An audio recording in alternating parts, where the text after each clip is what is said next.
ঘৰতো বেছি গুৰুত্ব দিয়া হয় বাবা। এতিয়া কাৰোবাৰ ঘৰত সেৱা পাতিলে চাব নে গো বোলে ওদের ঘরে পনির ভাজিটা ওলাইছে না নাই, পনির ভাজি ওলাবে না।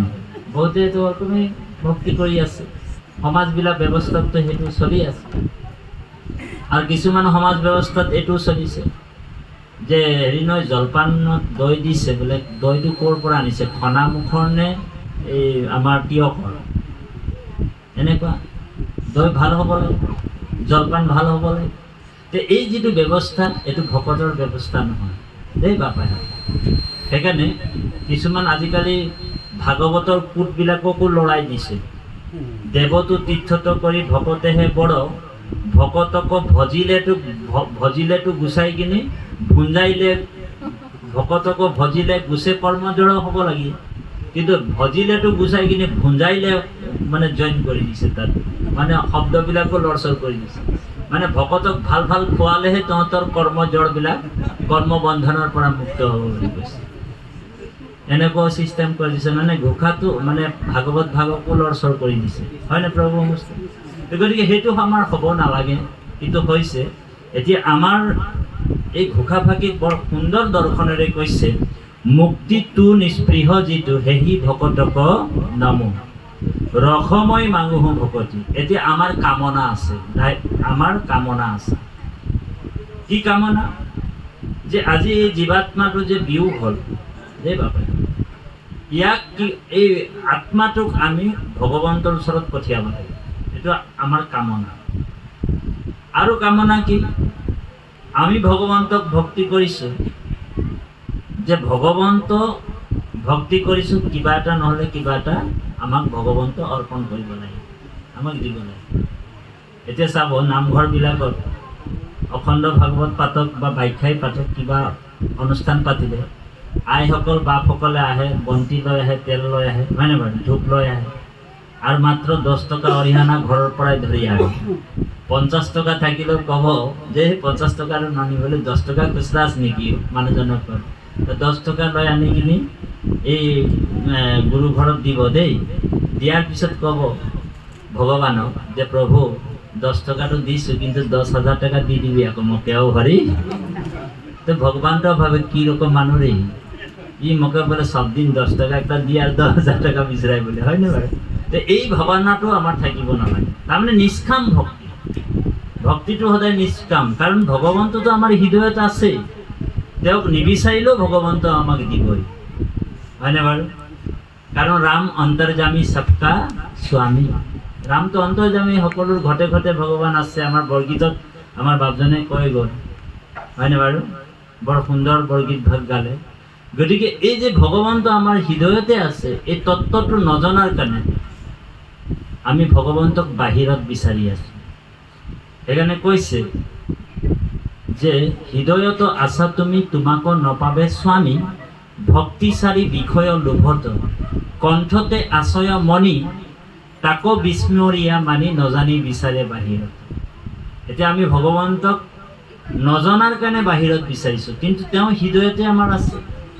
মহাপুৰুষ গুৰুজনাই কীৰ্তনত লিখিছে যে দেৱৰ ঈশ্বৰ হৰি তাংক মহা যত্ন কৰি, লয়ো এক শৰণ সাক্ষাৎ, যাৰ ইচ্ছা মুখ্য পাইবে, নলাগে দূৰক যাইবে, আশা হৰি হবাৰো। তো গতিকে যদি হৃদয়তে ভগৱান আছে, আমাক দূৰলৈ যাবও কোৱা নাই। না যাওঁ কাশী, না যাওঁ বৃন্দাবন, যাহা বিছালো আসন অহি মেৰি অবিনাশী। অবিনাশীক লগ পাবলৈ হ'লে আসন পাৰি আমি বহি শুদ্ধ চিতেৰে, শুদ্ধ অন্তৰেৰে, বিশ্বাসেৰে, পুঁজিৰ বিশ্বাসেৰে আমি যদি সেৱা এটা কৰোঁ, প্ৰাৰ্থনা এটা কৰোঁ, ভগৱন্ত আমাৰ হৃদয়ত প্ৰকাশ হয়, হয়নে বাৰু? আমি ভগৱন্তক উপলব্ধি কৰিব পাৰোঁ। যিটো জীৱৰ উপলব্ধি নাই, সেই জীৱ কেতিয়াও সংস্কাৰ হ'ব নোৱাৰে। সেইকাৰণে প্ৰত্যেকটা খোজে খোজে, পদে পদে আমাৰ উপলব্ধিটো আহিব লাগে। আমাৰ লগত যে ঈশ্বৰ আছে, এই কথাটো আমি উপলব্ধি কৰিব লাগিব। তেতিয়া উপলব্ধিৰ যোগেদি আমি ঈশ্বৰক লগ পাব পাৰিম দেই বাবাইসকল। গতিকে এই তত্ত্বটোকে ইয়াত কৈছে যে মুক্তিটো নিস্পৃহ যিটো সেহি ভকতক নম। মহাপুৰুষ মাধৱদেৱে প্ৰথমে ভকতক নমস্কাৰ কৰিছে। কোনজন ভকত? যিজন মুক্তিটো নিস্পৃহা, যিজন মুক্তিও নিবিচাৰে। এতিয়া মুক্তি বুলি ক'লে আমাৰ 5 প্ৰকাৰৰ মুক্তিৰ কথা আহি যায়। সালোক্য, সামীপ্য, সাযুজ্য, সমীপ্য আৰু নিৰ্বাণ। এই 5 প্ৰকাৰৰ মুক্তি, 5 প্ৰকাৰৰ মুক্তিও আমাক নালাগে প্ৰভু। কাৰণ মুক্তি যদি হৈ যায় তেনেহ'লে প্ৰভু যিটো ভকতিৰ ৰস, ভকতিৰ যিটো সোৱাদ, ভকতিৰ যিটো আস্বাদন, সেইটো মুক্তিয়ে কিন্তু দিব নোৱাৰে। সেইকাৰণে ভগৱন্তক কৈছে, এপ্লিকেশ্যন পেলাইছে ইয়াত মহাপ্ৰভু মাধৱদেৱে। তেখেতৰ যোগেদি আমিও এপ্লিকেশ্যনটো পেলাব লাগিব, আবেদন কৰি, যে প্ৰভু যে মোক এটা বস্তু বোলে কি বোলে মুক্তিটো কিন্তু নিদিব দেই। বোলে কেলে?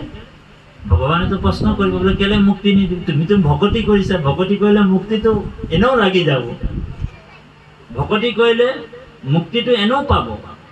প্ৰভু ভগৱন্তক ক'ব লাগে যে প্ৰভু যে মোক কেৱল বোলে ভকতি লাগে, মুক্তিটো নালাগে। যেতিয়া ভগৱানৰ প্ৰশ্ন আহিব বোলে মুক্তি নালাগে, ভক্তিয়ে লাগে, তেতিয়াহ'লে ভক্তিয়ে দিব। সেইকাৰণে দেৱাদিদেৱ মহাদেৱেও এই প্ৰাৰ্থনাটো কৰিছিলে। দেৱাদিদেৱ মহাদেৱ শিৱই ভগৱন্তৰ পৰা কি বিচাৰিছে? এই ৰাম নমাংগু হুক ভোগ, সকলোৱে গাব। নলাগে মুকুতি তোমাৰ চৰণে মাংগো অমূল্য ভকতি, মুখে লোক নাম মোৰ কৰ্ণে তো কথা, হৃদয়ত পাদ পদ্ম থাকুক সৰ্বথা, সজ্জনৰ ভঙ্গন বুচুক সৰ্বক্ষণ, এতেকে প্ৰসাদ মাংগো তোমাৰ চৰণে, এতেকে প্ৰসাদ মাংগো তোমাৰ চৰণে। কোনোবাই শিৱ পূজাও কৰিব পাৰে দেই, মহাদেৱক পূজা কৰে। এতিয়া শাওণ মাহ আহিছে, মহাদেৱৰ পূজা কৰিছে, বহুতে পূজা কৰিবও পাৰে, পূজাটো বাধা নাই বুলি কৈছে, পূজা কৰিব পাৰে। এতিয়া কলিযুগততো শ্ৰেষ্ঠতম ধৰ্মই হৈছে কি বোলে হৰিৰ নাম ধৰ্ম, হয়নে বাৰু? তথাপিও যদি মানুহৰ কামনা আছে, চাউণ্ডটো কি কৰি আছে বাৰু? চুই নাথাকিব।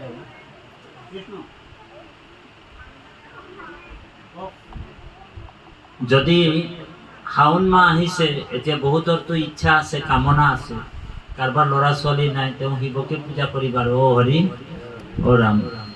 শিৱই আকৌ শিৱৰ আন এটা নাম হৈছে আচিতোষ, অলপতে সন্তুষ্ট হোৱা দেৱতা কোন? মহাদেৱ। তো বহুত মানুহে শিৱ পূজা কৰে শাওণ মাহত দেই। এই শাওণ মাহটোত শিৱ পূজা কৰাৰ কাৰণটো এইটোৱে, কামনাবিলাক পূৰ্ণ হোৱা।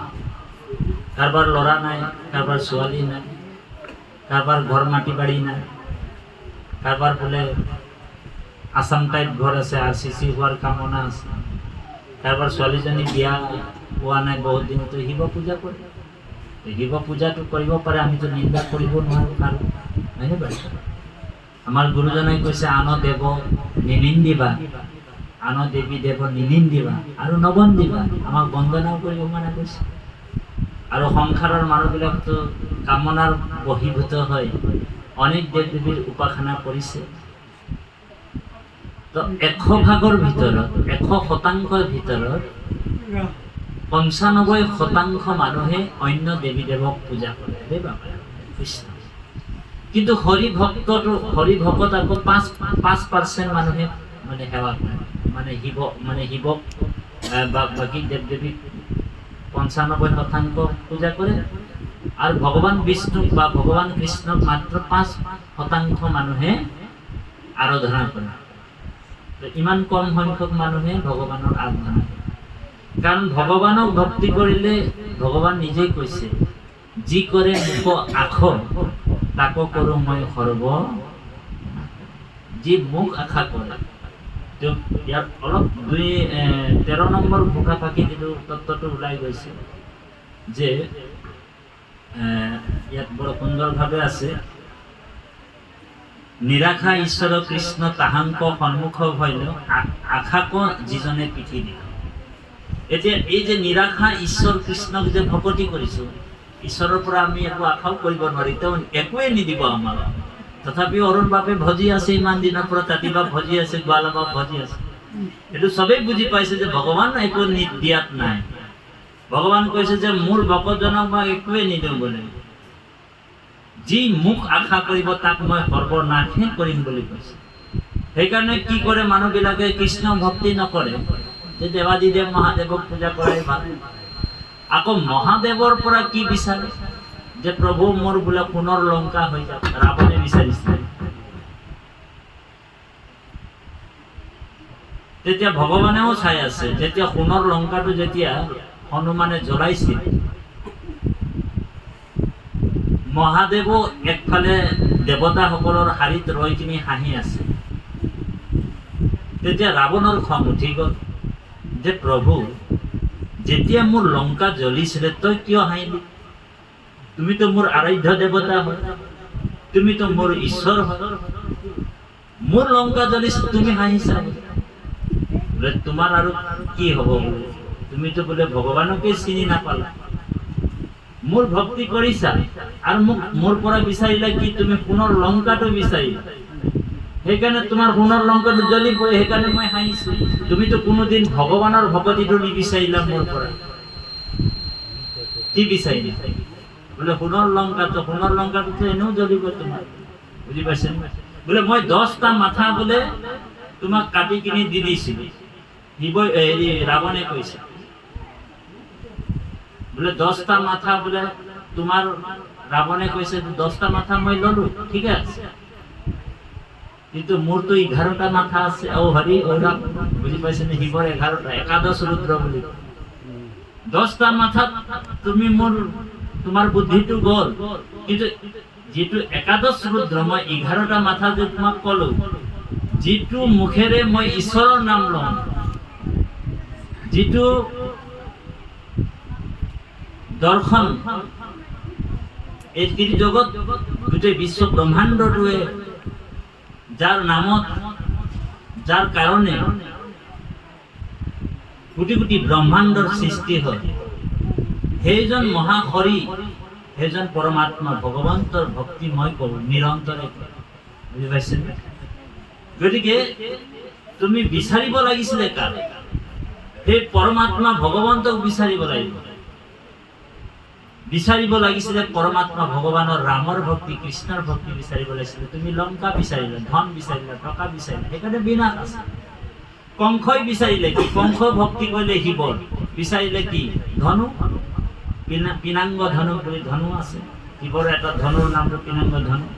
ধনুকটো বিচাৰিলে। কংস কৈছে যে যিদিনাখন, শিৱই কৈ গ'ল কংসক, যিদিনাখন তোমাৰ ধনু ভংগ হ'ব সেইদিনাখন তোমাৰ বিনাশ আছে, হয়নে? আৰু সেইমতে যিদিনাখন ভগৱান কৃষ্ণ বলৰামৰ লগত আহিল, ধনু যেতিয়া ভংগ কৰি দিলে, গম পাই গ'ল যে কংস মোৰ মৃত্যু আহি গ'ল। ও হৰি ও ৰাম। এতিয়া একেই চিষ্টেমত বিক্কাসুৰ, ভস্মাসুৰো একেটাই কৰিলে। ভগৱানক লগ পালে, শিৱ হৈছে মহাদেৱৰো দেৱতাৰো দেৱতা, পৰম বৈষ্ণৱ। তেওঁক বিচাৰিব লাগিছিলে কি? তেওঁৰ বিচাৰিব লাগিছিলে কৃষ্ণ ভক্তি কেনেকে কৰো, ৰাম ভক্তি কেনেকে কৰো, এই তত্ত্বটো বিচাৰিব লাগিছিলে। কিন্তু বিচাৰিলে কি? বোলে যাৰ মূৰত বোলে হাতটো দি দিম সেইজনে ও হৰি ও ৰাম ভস্ম হৈ যাব। ভগৱানে ক'লে, শিৱ ক'লে তইতো ভস্মটো নিজে হবি, তেনেহ'লে তই বিচাৰিব লাগিছিলে কি? আৰু বিচাৰিলে কি? যে ঠিক আমাৰ কামনা, এই কামনা বিলাক যিবিলাক উৎপন্ন হৈছে, এই কামনাৰ ফলতে বহিৰ্ভূত হয় মানুহবিলাকে অন্য দেৱ দেৱী পূজা। কিন্তু কৃষ্ণৰ ভক্তি কৰিলে কিন্তু ভগৱানে কৈছে একোৱে নিদিওঁ বুলি কৈছে। যি কৰে মুখ আগত তাকো কৰোঁ মই সৰ্বনাশ। তথাপিও যদি সি মোৰ চৰণ নেৰে, তেতিয়া মই তেওঁৰ বনি যাওঁ দাসৰো দাস।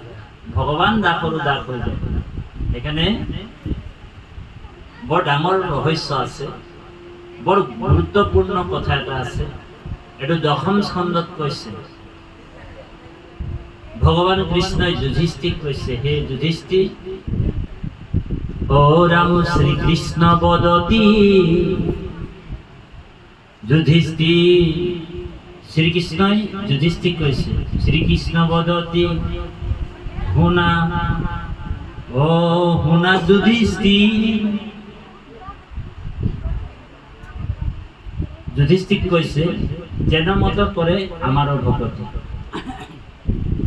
ধন থাকে মানে তার করই সর্বক্ষণ, নির্ধন দেখিলে তাক তেজই বন্ধুজন, বন্ধু স্নেহ ধন আর আর্জিবাক যায়, তাকো মই নাশ করু পরম কৃপায়, তাকো মই নাশ করু পরম কৃপায়।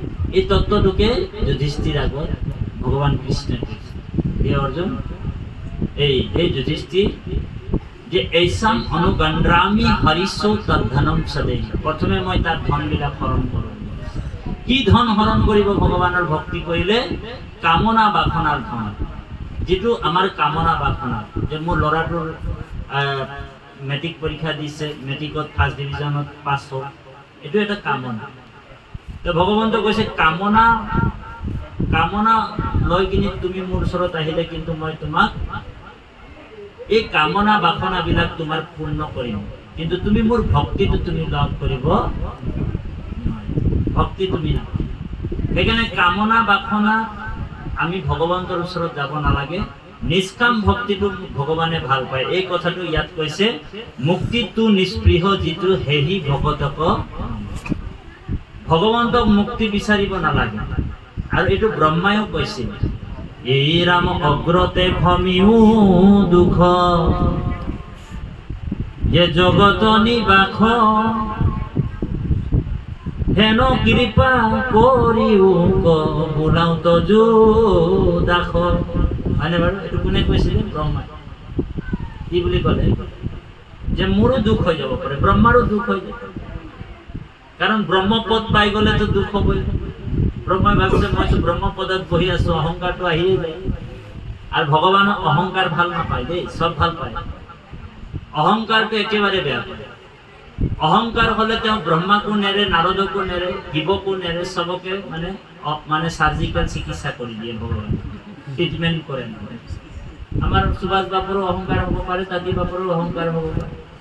সুভাষ বাবুৱে ভাবিব পাৰে যে মোৰ নিচিনা নামাচাৰ্য এই অঞ্চলটোত নাই, তাতী বাবুৱে ভাবিব পাৰে যে তাতী বাবুৰ নিচিনা ব্যাখ্যাকাৰক নাই, এনেকুৱা ভাৱনা আহি যাব, সকলোৰে আহিব পাৰে। কিন্তু এই ভাৱনাটো মই মোৰ যিবিলাক অহংকাৰ আছে, তো ভগৱন্ত সকলো অহংকাৰবিলাক আমাৰ নাইকিয়া কৰে, অহংকাৰ শূন্য কৰে। অহংকাৰ শূন্য কৰাৰ লগে লগে মানে ভগৱন্ত নিজেই ভগৱন্ত তেওঁক এই জীৱাত্মাটোক ভগৱন্তক খোলাত লৈ লয় দেই বাবাই। যেনেকে মাকজনীয়ে যেতিয়া চাব শিশুটোক খেলিবলৈ পঠিয়াই দিয়ে, তেতিয়া শিশুটো বোকা পানী, গোবৰ পানী যি টি লেতেৰাত সোমাই যায়, কিন্তু মাকে কি কৰে? সেই বোকা পানীবিলাক মানে চফা কৰে, ধুই লয়, ধোৱাৰ পিছত কি কৰে? মাকে কোলাত লৈ লয়নে? মাকৰ যদি কোলাত শিশুটোৱে মাকৰ কোলাত যদি প্ৰস্ৰাৱ কৰি দিয়ে, তো মাকেতো এইটো নকৰে বোলে এই অংগটো কাটি পেলাই দিওঁ বুলিতো নকয়, কৈ যায়। बच्चा अगर माँ का जांघ में अगर प्रसाद कर दिया तो जांघ को मैंने काटते तो फेंकता नहीं है ना, उसको सफाई करता है वो, दुनिया के गुलाब ले लो। ठीक आमार अपराध बिला दे बापा, आमार मनुष्य मात्रे अपराध हबई, आमार तो अपराध हबई, किन्तु अपराध तो करिब लागिब, भूल आमार हयसे, কিন্তু বাৰে বাৰে অপৰাধটো কৰিব নালাগে, সেইটো পাপত পৰিণতি হৈ যায়। এবাৰ অপৰাধটো আপোনাৰ ক্ষমা হয়, দুবাৰ অপৰাধটো ক্ষমা হয়, তিনিবাৰ অপৰাধটো ভগৱানে কৈছে যে ইয়াকতো মই বাৰে বাৰে যদি ৰেহাই দি থাকিম তেনেহ'লে ইয়াৰ বোলে কি হ'ব, এইটো কোনোদিন সংস্কাৰ নহয়। তো ভগৱানে কৈছে যে ইয়াক ট্ৰিটমেণ্টটো কৰি দিয়াই ভাল দে বাবা। সেইকাৰণে অপৰাধ কৰিব লাগে, কিন্তু অপৰাধটো মাৰ্জনা বিচাৰিব লাগিব, আৰু সেই সময়লৈকে আমি ক'ব লাগিব যে হে প্ৰভু, হে নাৰায়ণ, মোৰ অপৰাধ হৈছে আৰু যাতে মোৰ এইটো অপৰাধ নহয়, এইটো প্ৰাৰ্থনা কৰিব। এইটো যিটো ব্ৰহ্মাই কৈছে যে গৰ্ভতে থাকুন্ত উদৰত ঘালৈ পাৱে, তাৰো অপৰাধ নধৰে যেন মাৱে। অপৰাধটো মোৰ হৈছে আর তুমি মোর মাতৃ হয়, তুমি মোর পিতৃ হয়। তমেব মাতা চ পিতা তমেব। ভগবানই হয়েছে মাতাও আমার আর পিতাও ভগবানই। আমার আসল ভগবান, আমার আসল স্বামী আছে ভগবান, আমার আসল পিতৃ কোন বলে ভগবান, আসল মাতৃ কোন বলে ভগবান।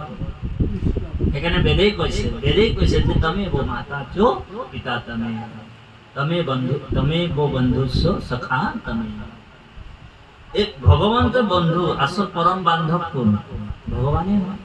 এতিয়া আমি যদি বেলেগ বান্ধৱক লৈ লওঁ, বেলেগ বান্ধৱে আমাক যেতিয়া বিপদ হৈ যাব, বেলেগ বান্ধৱবিলাকে আমাক ত্যাগ কৰি গুচি যায়। চাব, এনে আমি বন্ধু বহুত গোটাই ৰাখিছোঁ।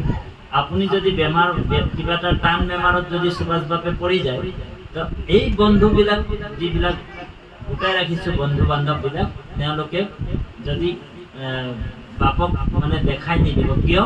বোলে টান বেমাৰত পৰি আছে বাপজনে, কেনেবাকে যদি দেখা দি দিওঁ, তেনেহ'লে বোলে মোৰ পইচা পাতি বিচাৰি দিব নেকি পটককে, অ' হৰি অ' ৰাম, এনেকুৱা এটা স্বভাৱত।